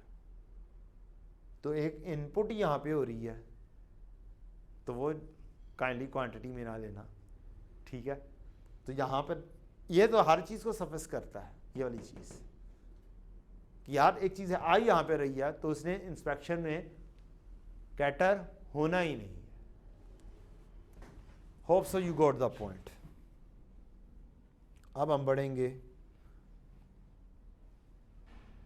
अगली चीज़ के ऊपर मेरा ख्याल है नमाज की ब्रेक कर ली जाए, फिर हम recent attempt joint and by product का मुकम्मल क्वेश्चन करते हैं। उसके अंदर हम सीख लेंगे कि किस तरीके से हमें बाइफर्केशन करनी है, किस तरीके से लेनी है चीज़ें। ले बच्चों, अस्सलाम वालेकुम once again after the break. Autumn 22 में जो क्वेश्चन पूछा गया उसको लेकर चलते हैं। रिक्वायरमेंट है बच्चों, prepare quantity schedule and equivalent production schedule of process A 5 marks, compute cost per letter of comet and Gravity 8 marks, prepare counting entries to record the production gain और loss of process A for the month 3 marks. अब question को start कैसे करना चाहिए आपको, उसने आपको कहा क्वांटिटी शेड्यूल बनाओ तो और कॉस्ट बनाओ, तो आपके लिए बड़ा मुश्किल काम हो जाता है प्रोसेस अकाउंट बनाए बगैर। तो आप क्या करें, इसका जो क्वांटिटी का कॉलम है उसको एडिंग दे क्वांटिटी शेड्यूल, क्वांटिटी शेड्यूल ये आपको रिक्वायर्ड किया हुआ इसने। दूसरी चीज़ इक्विवेलेंट यूनिट्स रिक्वायर किए हुए हैं, equivalent production units of process A बस रिक्वायर किए हुए हैं, और cost per letter of comet and gravity ये हमें रिक्वायर्ड किया। आप क्वेश्चन पढ़ते हैं और क्वेश्चन पढ़ा आपने, रिक्वायरमेंट पढ़ी तो आपको पता चल गया क्वांटिटी शेड्यूल बनाना है, कॉस्ट पर लेटर बनाना है, तो इसका मतलब है आपको इक्विवेलेंट यूनिट्स भी चाहिए होंगे और वहाँ से कॉस्ट पर यूनिट आप बना सकते हैं। तो इक्विवेलेंट यूनिट का भी बेशक आप फॉर्मेट बनाएं, लेकिन दो प्रोसेसेस हैं, प्रोसेस ए और बी हमें दूर से नज़र आ रहा है, तो हमें दोनों प्रोसेस के क्या बना लेने चाहिए, टी काउंट बना देने चाहिए। एक बात। दूसरी चीज़, रिक्वायरमेंट में मुझे कहा गया है कि जर्नल एंट्रीज बनाओ, जर्नल एंट्रीज भी गेन और लॉसेस की बनाओ। तो एक दूसरा मुझे क्या कर लेना चाहिए, मुझे दूसरे तीसरे पेज या पहले पेज के ऊपर जर्नल एंट्री का फॉर्मेट भी बना देना चाहिए। तो मैं जस्ट आपको बताने के लिए कि ये मैंने जर्नल एंट्री का क्या कर दिया, फॉर्मेट बना दिया। अब आपने क्वेश्चन पढ़ना शुरू करना है और क्वांटिटी शेड्यूल जो हमारा सबसे पहला काम होता है वो बनाना शुरू कर देना। Mass limited blends and markets and specialised chemicals and has 2 production processes A and B. In process A 2 joint products Comet and G1 are produced, and incidental to their production a byproduct string is also manufactured. G1 is further processed in process B and converted into a new product gravity. तो G1 जो है ये process 2 में जाता है और उससे product gravity बनती है। और मुझे रिक्वायर्ड किस किस चीज़ का कहा है, मुझे रिक्वायर्ड ग्रेविटी की वैल्यू का है, यानी कि प्रोसेस 2 की एंड पर जो वैल्यू बननी है वो, और एक सिंगल प्रोडक्ट की वैल्यू कह दी कॉमेट की जो प्रोसेस 1 से बननी है। हालांकि प्रोसेस 1 से 2-3 वैल्यूज बननी है। ओके, अच्छा जी, तो इसका मतलब क्या हुआ, हम यहां से स्टार्ट करते हैं। क्वेश्चन में एडिशनल इंफॉर्मेशन एक दफ़ा हल्की सी गो थ्रू करनी है। Cost of opening WIP is 15 lakh, which comprises of 60% material and 40% conversion cost. Good. Normal loss is in process A is estimated at 10% of input and is incurred at the end of the process. इसका मतलब zone सी मर्जी चीज़ आ जाए, and पर सारा कुछ 100% complete हो चुका होगा और 100% वैल्यूज लगेगी। The rejected quantity from process A is sold at 200 per liter. No loss is incurred in process B. Okay. Proceeds from sale of byproduct are treated as a reduction in joint cost. Reduce करती है cost को, means credited to क्या है हमारा process account है। Joint costs are allocated on the basis of NRV of the joint product at the split off point. Split के ऊपर ये चीज़ होती है। अच्छा बच्चों, अब इसको किस तरीके से आपने करना है, क्वेश्चन स्टार्ट किस तरीके से करेंगे, आप प्रोसेस का अकाउंट बनाएंगे। डायरेक्ट मटेरियल लगा है इसमें 9600, लेकिन ओपनिंग यहाँ पर दिया हुआ है 1500। तो मैं क्या कहूँगा कि ओपनिंग WIP ओपनिंग WIP दो तरीके से दे दिया, उसका मटेरियल अलहदा का बता दिया उसने और कन्वर्जन अलहदा बता दिया, तो मैं अलहदा अलहदा कर भी देता हूँ। उसकी क्वांटिटी हमारे पास कहीं ये पड़ी हुई है, तो क्वांटिटी में यहाँ से पिक कर लेता हूँ 800 है, और इसकी मटेरियल की वैल्यू 15 लाख ज़रब 60%, तो ये बन जाएगी 15 छिका 90 9 लाख, और ये बन जाएगी 6 लाख। 1500 ज़रब 60% और 1500 ज़रब 40%, तो ये मैंने रुपीस में काम कर दिया। ओपनिंग लिखा गया, ये वाली क्वांटिटी। क्लोजिंग WIP 950 है, मैं यहाँ पर आऊँगा, क्लोजिंग WIP 950 है, क्वांटिटी शेड्यूल हम बना रहे हैं, 950 आ गया। देन डायरेक्ट मटेरियल 9600 रुपीज़ का है, गौर से देखिए 9000 लीटर एडिड हुआ है, तो इनपुट रॉ मटेरियल 9000 लीटर और 9600, 3 सिफर ऐड कर देंगे, ₹1000 से रुपीज़ में कन्वर्ट हो जाएगा। कन्वर्जन कॉस्ट 4500 की है और ये इनकर्ड हुई है 4500, 4.5 मिलियन कन्वर्जन। अब हम तरतीब से चीज़ें लिए आ रहे हैं, उसमें क्वांटिटी शेड्यूल भी बना जा रहा है और मेरा बी पार्ट का काम भी हुए चला जा रहा है। फिनिश गुड कौन कौन सी आई है 3500, और ये 1500 पर बेचा जाता है, ये बात की कहानी है। तो कॉमेट फिनिश गुड, कॉमेट आ गई, कॉमेट मेरी 3500 बनती है। फिर G1 फिनिश गुड है, ये प्रोसेस 2 को ट्रांसफर हो रही है 4000, तो मैं इसको यहां पर भी लिख दूंगा कि जनाब 4000 ट्रांसफर होके प्रोसेस 1 से आ रही है, WIP 1 क्वांटिटी G1 आया है, तो ये मेरा इधर ट्रांसफर हो गई। अच्छा जी, G1 4000, 1000 स्ट्रिंग, ये स्प्लिट ऑफ पॉइंट पर सेल हो जाती है 600 पर लीटर, ये आपकी बाय प्रोडक्ट स्टिंग आ गई। By product sting at the rate of कितने में बेचा जाता है 600 पर लीटर, और क्वांटिटी इसकी कितनी है 1000, तो ये 6 लाख रुपया ये हो जाएगा। और इसके बारे में मुझे नीचे कहा हुआ है कि जनाब ये क्रेडिटेड होती है और जॉइंट कॉस्ट को लेस करती है, तो ये लेस करने वाला तरीकाकार आ गया आपके। अच्छा, नेक्स्ट क्या काम है जी, 1000 के बाद ओपनिंग, तो कहानी क्या होगी, खत्म हो गई।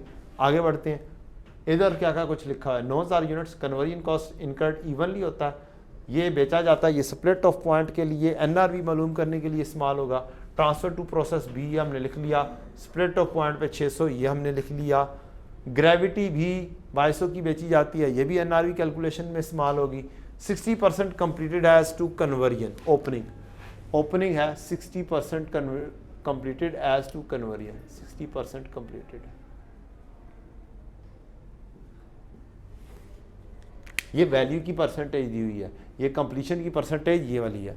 80% कन्वर्जन के ऊपर है, ये 80% कन्वर्जन, मटीरियल 100% लग गया होगा। तो ये चीज़ें मैंने लिख दी। अब क्या मेरी सारा डाटा मुकम्मल हो गया? नॉर्मल लॉस का डाटा रहता है। Normal loss in process A is estimated at 10% of input and is incurred at the end of the process. तो एंड ऑफ द प्रोसेस का मतलब क्या है? क्या ये जो 60% था ये भी एंड पर प्रोसेस पे पहुंचा होगा? यस। क्या 9000 भी एंड पर पहुंचा होगा? यस। उसमें से 950 एंड पर नहीं पहुंचा होगा। आप इसको इस तरीके से बना लें जो मैंने आपको तरीका सिखाया है कि इंस्पेक्शन की स्टेज क्या है, यहां पर एंड पर, यहां पर होती है। और ओपनिंग WIP थे 800, ये 60% पर थे, ये यहां पे पड़े होंगे 60% पर, तो ये कंप्लीट हो गए होंगे। जिसका मतलब है इंस्पेक्टेड आपके कौन से हो गए? 800 हो गए। फिर आपने 9000 इन किए, यहाँ पर 9000 इन हुए, 9000 में से 80% पर पहुंचे हैं कुछ यहाँ तक, कितने वाला 950 यूनिट्स, 950 यूनिट्स यहाँ तक पहुंचे हैं, और 8000 समथिंग 8050 इसमें से 8050 इधर चले गए होंगे, तो आपका 8850 क्या हो गए, इंस्पेक्टेड हो गए। एक तरीकाकार। दूसरा तरीकाकार मैं लिखा हुआ आपको दिखा देता हूं, ये आ गया कि opening 800, input to be inspected 9000 और लेस कर दोगे closing WIP not inspected this period, इस पीरियड में इंस्पेक्ट नहीं हो रहे, तो 8850 आ। अच्छा जी, तो 8850 नॉर्मल लॉस यहां पर लेंगे, 8850 ज़रब 10%, 885, और ये बेचा कितने पर जाता है, 200 रुपये में बेचा जाता है। 8850 885 इंटू 8850 ज़रब 10%, 885,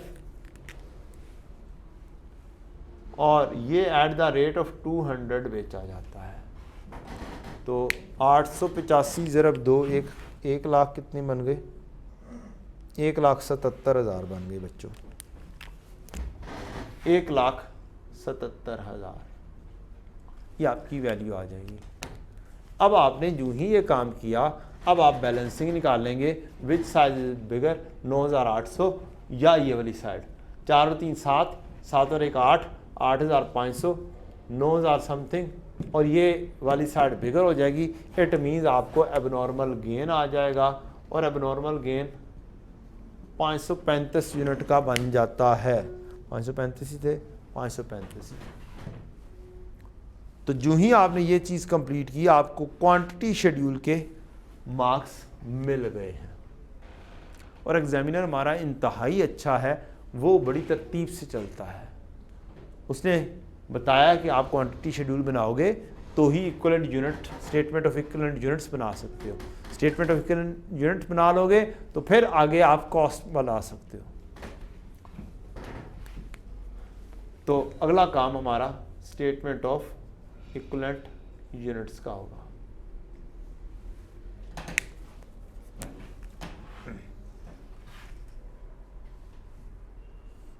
सबसे पहला कॉलम क्वांटिटी, फिर मटेरियल की परसेंटेज, फिर आप ले लोगे कन्वर्जन की परसेंटेज, फिर आप ले लोगे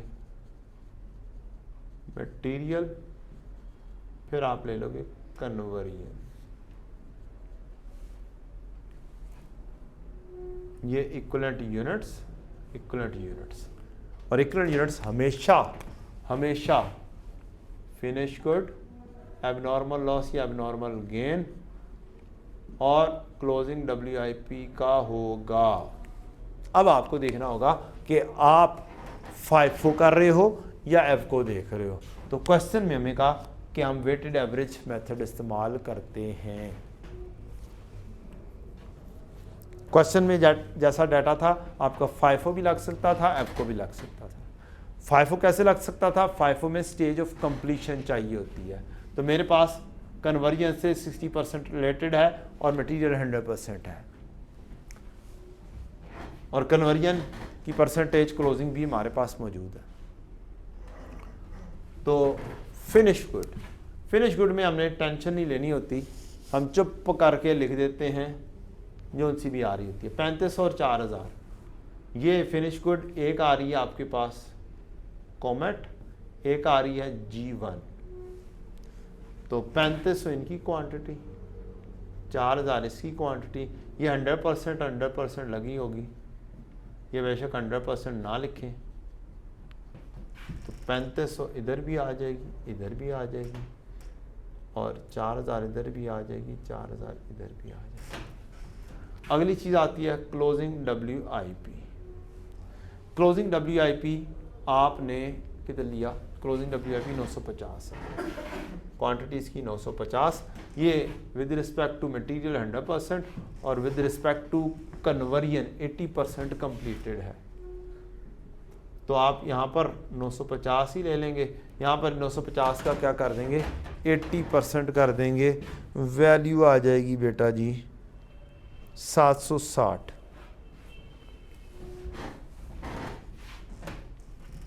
वैल्यू आ जाएगी 760। एबनॉर्मल गेन ये लेस करना है बेटा,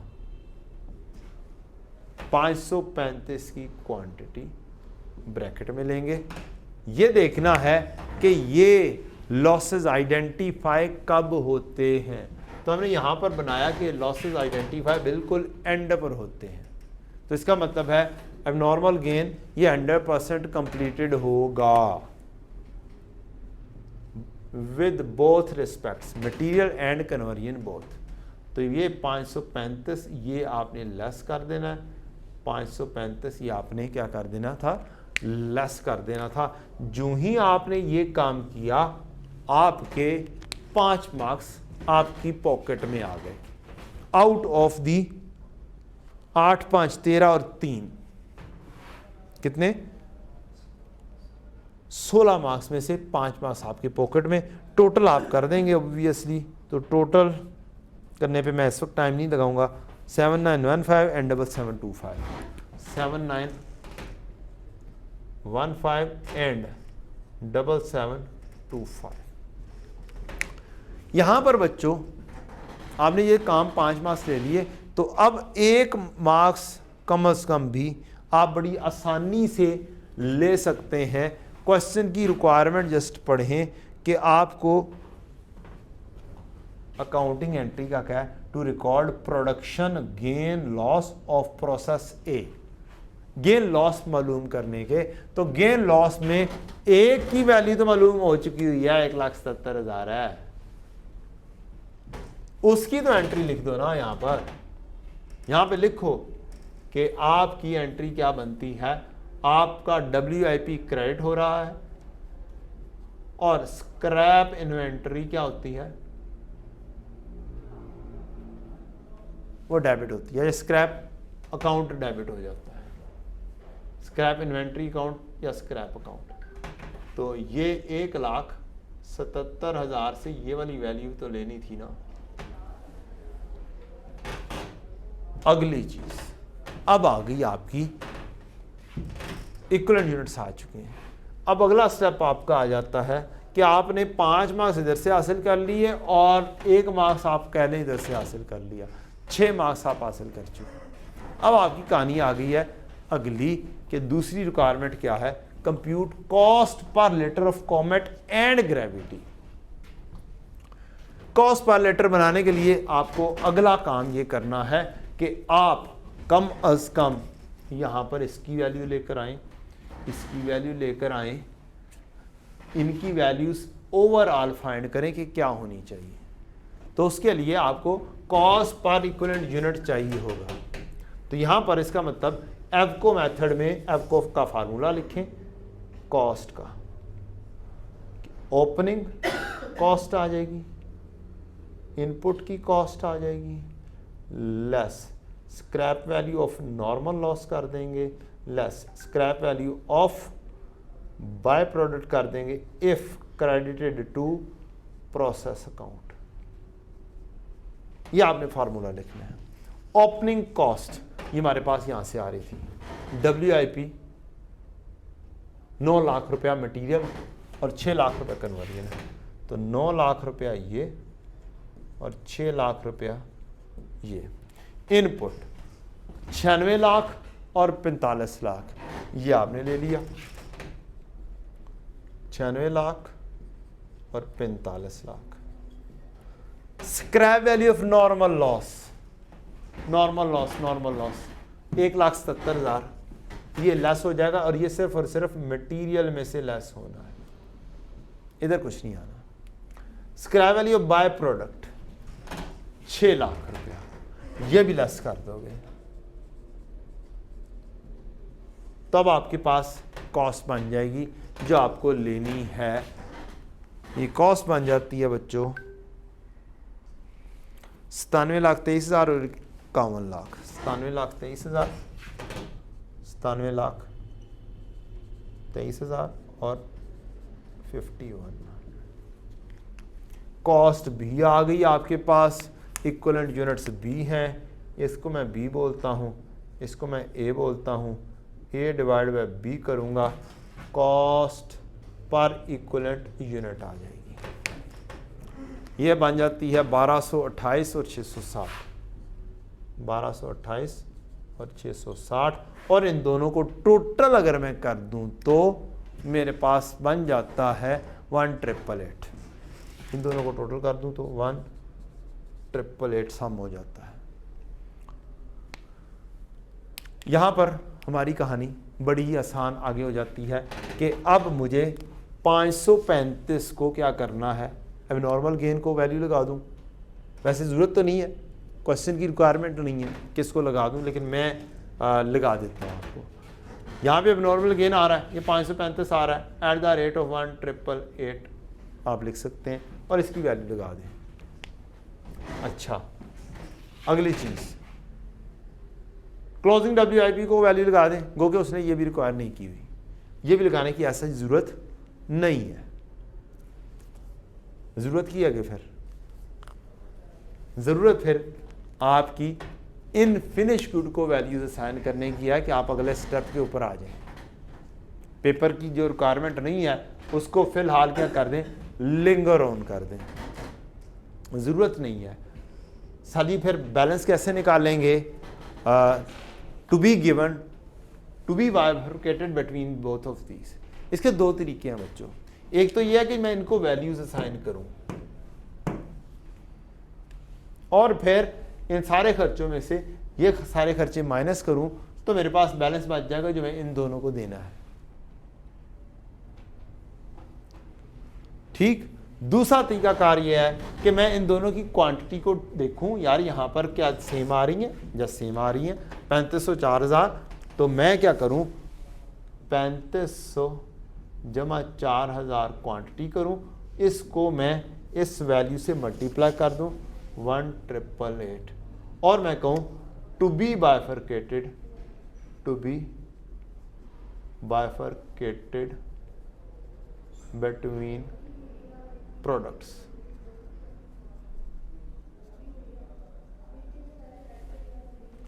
ये 7500 ज़रब 1888 कितना हो जाता है जी, कैलकुलेटर,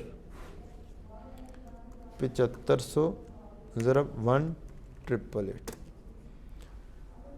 14,16,000 14160 ये हो जाता है। और दूसरे अंदाज से अगर बाइफरकेट करके मैं वैल्यूज असाइन करके कर दूं तो राउंडिंग ऑफ में 14,164 होगा। अभी 14,160 आया तो बेस्ट है कि 14,160 ही ले लें, उन चक्रों में ना पड़ा जाए। इसको बाइफरकेट करना है, ये वैल्यू मालूम करें और फिर एक फॉर्मेट बनाएं। बाइफरकेट करने का अंदाज जो मेरा है मैं वो सिखा देता हूं आपको। दो प्रोडक्ट्स हैं कॉमेट एंड G1 जिसके अंदर आपको बाइफरकेट करना है और यहां पर लेना है आपने टोटल NRV, टोटल NRV वो होती है आपकी क्वांटिटी इनटू NRV। क्वांटिटी हमारी इसकी 3500 है, इसकी 4000 है, इसको मल्टीप्लाई करना है आपने NRV से। NRV हमारी अब मालूम होगी क्वेश्चन से हमें।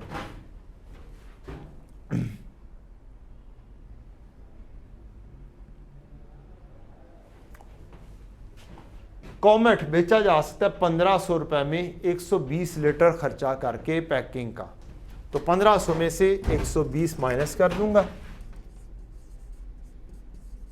Estimated sale price minus cost to sell and cost to complete. यहां पे NRV का फार्मूला लिख लें आप, sale value minus cost to sell minus cost to complete, मुकम्मल करने का खर्चा।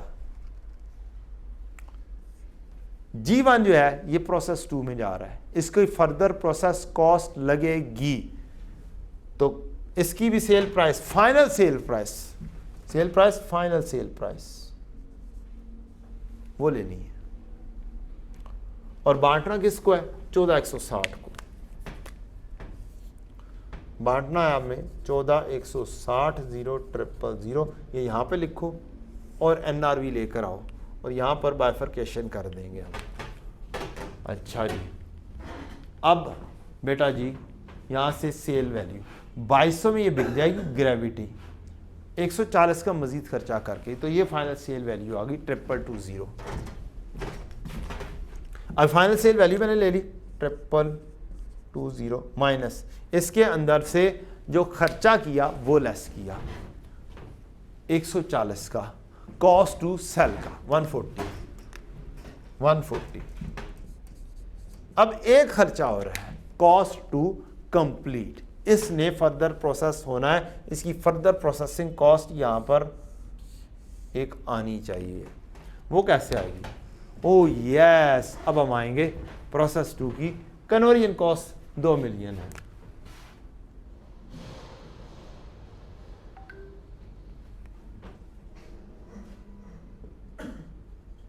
यहां पर मेरी फिनिश गुड है, वो भी हमें दी हुई है कि 4000 ही है, कोई लॉसेस नहीं है। इसके ऊपर हमने लेना है, अगर लॉसेस होते, नॉर्मल लॉसेस होते तो भी मुझे ये वाली वैल्यू लेनी थी कॉस्ट पर यूनिट मालूम करने की। ये मेरी फर्दर प्रोसेस कॉस्ट है 2 मिलियन की,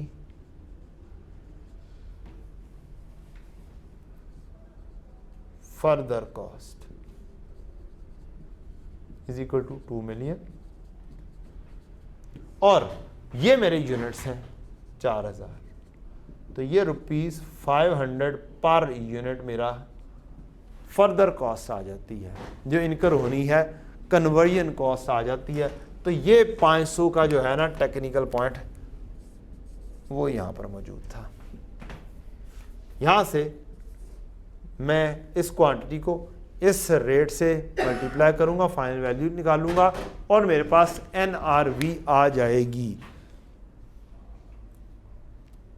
NRV आ जाती है 4830 और 6240 11070 के साथ, टोटल 4830 6240, 4830 12040 6240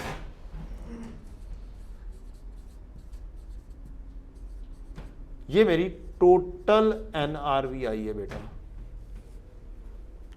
और अब मुझे इसको बांटना है इन की बेसिस के ऊपर, तो ये बन जाते हैं 11070।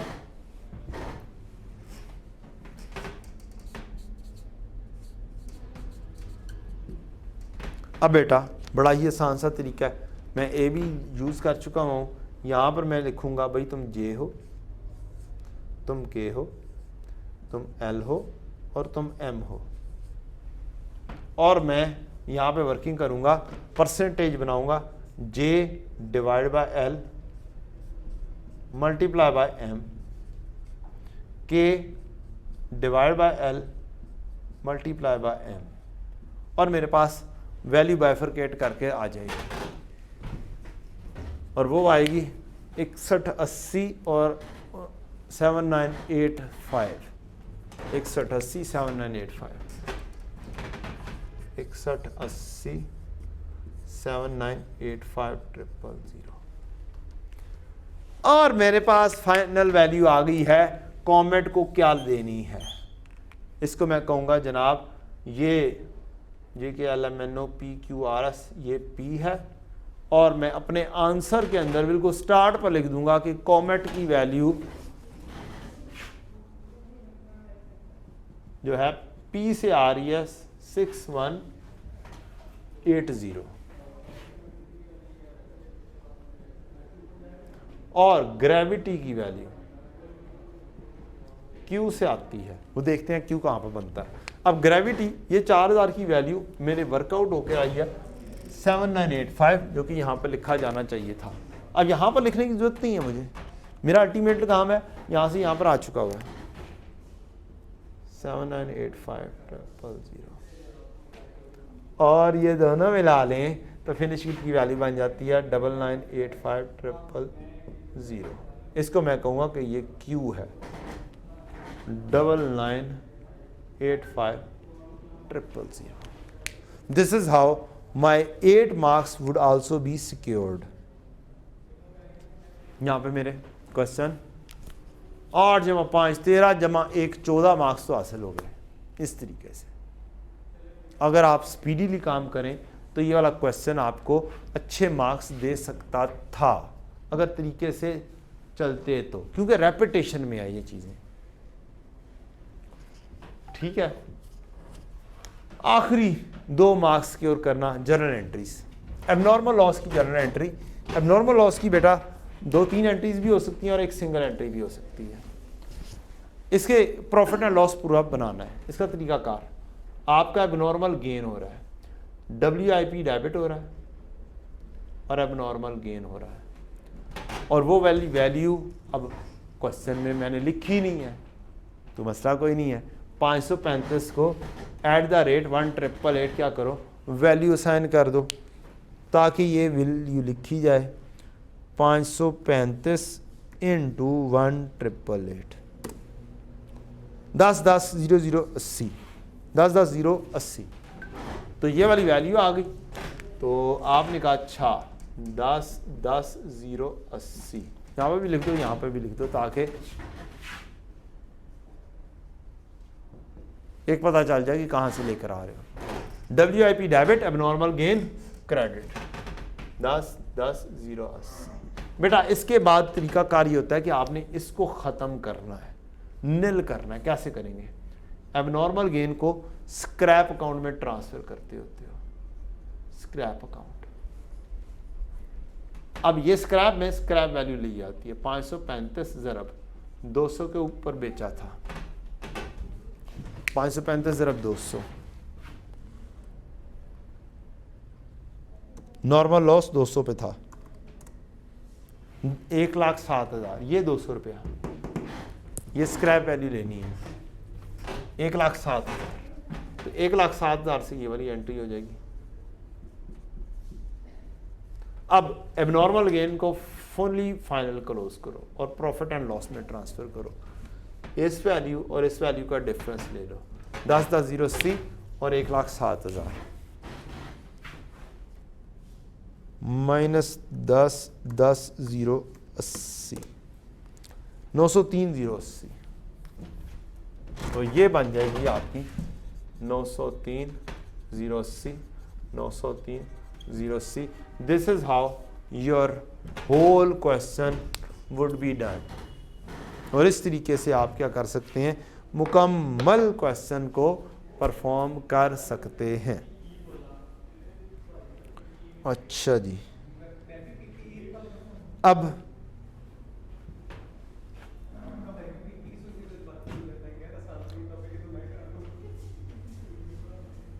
student should make the entry just after making quantity schedule and applying value to the normal loss।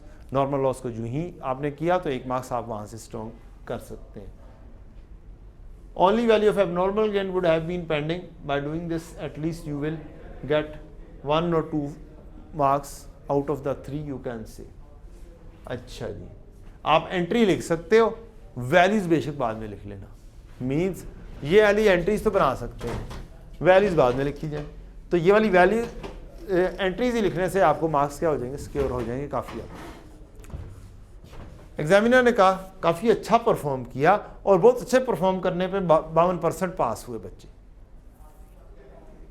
Normal loss was computed without deducting closing work in process from the total input.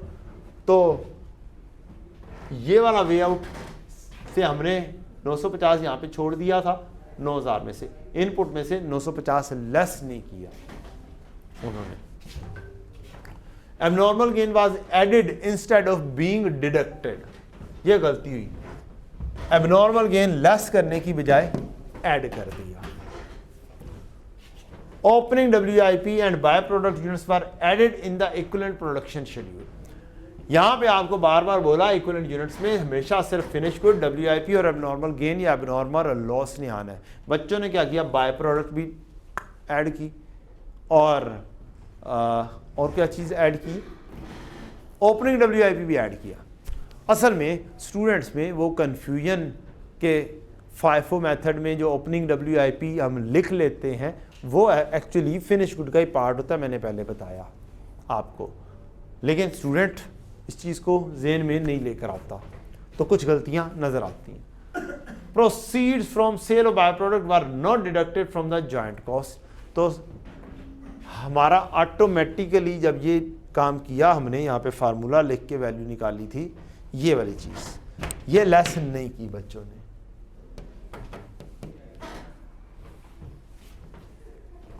Joint cost was allocated on the basis of per unit NRV। Students ने क्या किया, per unit NRV निकाली, इस 1380 और इस value के ऊपर उसने बाइफरकेट कर दिया, ना कि उसकी टोटल NRV निकालते। तो हमेशा टोटल के ऊपर खेल जाती है, चाहे सेल वैल्यू हो एट स्प्लिट ऑफ पॉइंट, क्योंकि 3 मेथड है, एक यूनिट्स का मेथड, तो टोटल यूनिट्स लोगे, तरीकाकार यही। एक मेथड है sale value at split off point, तो उसमें टोटल सेल लोगे, उसमें भी क्वांटिटी होनी थी 3500 ज़रा 1500 आना था सेल वैल्यू, 4000 ज़रा 2220 आ जाना था सेल वैल्यू अगर होती तो उसके जरिए करना होता, तो क्वांटिटी से मल्टीप्लाई नहीं कर रहे स्टूडेंट। और credit entry for abnormal gain in scrap inventory account and profit and loss account was missed. Credit entry of abnormal gain in scrap inventory, ये वाली मिस और ये वाली मिस, बच्चों ने सर ये प्रयास किया। मार्किंग स्कीम क्या थी, क्वांटिटी शेड्यूल का 1.5 मार्क्स था और इक्विवेलेंट यूनिट के 3.5 मार्क्स थे। मींस ये और ये का 1.5 मार्क्स और इसके यहां तक के 3.5 मार्क्स थे।